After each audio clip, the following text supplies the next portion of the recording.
महत्त्वाची बातमी आहे। अनिल देशमुख यांनी केलेल्या आरोपांवरती उपमुख्यमंत्री देवेंद्र फडणवीसांनी प्रत्युत्तर दिलं। देशमुख सगळं कपोल कल्पित बोलतायत, योग्य वेळी मी सत्य बाहेर काढणार असा थेट इशारा फडणवीसांनी देशमुखांना दिलाय।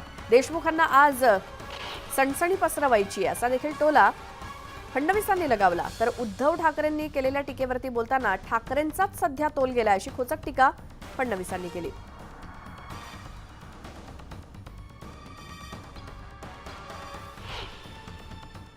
मोदीजी कधीही बाळासाहेब ठाकरेंचा अपमान करूच शकत नाही।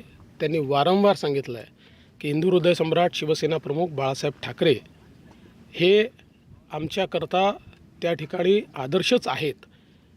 पण आत्ताची स्थिती अशी आहे की उद्धव ठाकरेंचा तोल ढळला आहे, त्यांच्यावर मानसिक परिणाम झालेला आहे, त्यांना मानसोपचार तज्ज्ञाची आवश्यकता आहे। मला असं वाटतं की तात्काळ त्यांना मानसोपचार तज्ज्ञांकडे नेलं पाहिजे। कपोल कल्पित गोष्टी त्या बोलतायत, या संदर्भात बरंच सत्य माझ्याकडे आहे। योग्य वेळी ते सत्य मी बाहेर काढीन। आज त्यांना निवडणुकीच्या निमित्ताने सनसनी पसरवायची आहे, पण ज्यावेळेस सत्य मी बाहेर काढील त्यावेळेस त्यांच्या लक्षात येईल। त्यामुळे आज यापेक्षा जास्त याच्यावर मी बोलत नाही।